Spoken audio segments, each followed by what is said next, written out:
صوفی برکت علی لدھیانوی علیہ رحمہ، ان کا ایک مشہور جملہ تھا، وہ فرماتے تھے کہ ایک وقت آئے گا کہ پاکستان کی ہاں اور نہ میں قوموں کی تقدیر کے فیصلے ہوں گے۔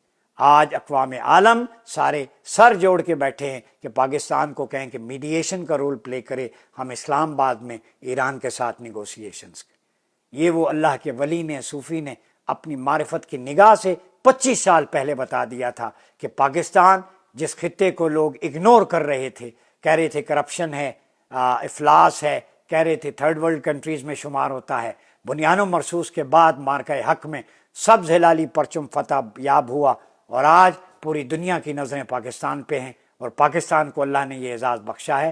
کیوں نہ بخشتا؟ یہ اعزاز حرمین شریفین کی حفاظت کا بھی ہمارے حصے میں آیا، یہ اعزاز پوری دنیا میں امن کے قیام کا ہمارے حصے میں آیا، یہ اعزاز ہمارے حصے میں آیا کہ ہم نے اللہ کی مدد و نصرت کے ساتھ، اللہ رب العزت کے ایٹریبیوٹس کے ساتھ سورہ فتح پڑھ کے، سورہ صف پڑھ کے دشمن پہ جو حملہ آور ہوئے، بنیان و مرصوص قرآن سے کشید کیا، یہ ساری اس کی برکتیں ہیں، اللہ اور اس کے رسول کی۔ تو دنیا جس کو رول آؤٹ کر دیتی ہے، وہ اگر اللہ کی مدد و نصرت پہ قائم رہے، استقامت اور صبر کے ساتھ آگے بڑھے، تو اللہ ان کے لیے راہیں پیدا کر دیتا ہے۔ آج رب نے پاکستان کے لیے راہیں نکال دی، اور اس نازک مرحلے پہ عرب کنٹریز کو بھی سمجھایا ہے کہ ایران بھی برادر ملک ہے، اس پہ حملہ نہ کریں۔ ایران کو بھی بتایا ہے کہ ان کو جو ہے وہ ٹارگٹ نہ کیا جائے، حالانکہ ایران جو ہے وہ ویسے ہی امریکن انسٹالیشنز کو ٹارگٹ کر رہا تھا۔ تو پاکستان اب سمجھا رہا ہے، رول سمجھا رہا ہے۔ میرے خیال میں آنے والے دنوں میں پاکستان امت بنانے میں کامیاب ہو جائے گا، دعا کریں۔ اس عالم اسلام کو، 57 ملکوں کو ایک کر دیں، خارجہ پالیسی اور دفاع کی حد تک تو ایک کر دیں۔ وہ خلافت کا جو خواب ہے اس کی شروعات، مجھے جھونکے آ رہے ہیں پرامن فضا کے، رحمتوں کے، گنبد خضرا کی، اولیاء صلحاء کی توجہات ہیں۔ یہ دھارا اسی طرف بہہ رہا ہے۔ میں پہلے کہہ رہا ہوں، 2 سال پہلے ہم نے چیئرمین تکمیل پاکستان سعد نذیر صاحب نے، تکمیل پاکستان نے کہا تھا کہ پاکستان عالم اسلام کا ملٹری بیس کیمپ بنے گا، اور یہاں سے خلافت کی بنیاد ہوگی۔ کلمہ طیبہ لا الہ الا اللہ محمد رسول اللہ کی تکمیل کا وقت ہوا چاہتا ہے۔ پاکستانیوں، آپ نے صبر کیا، ہر فتنے کا مقابلہ کیا، اب پھل آ گیا ہے، وقت آ گیا ہے پھل کھانے کا۔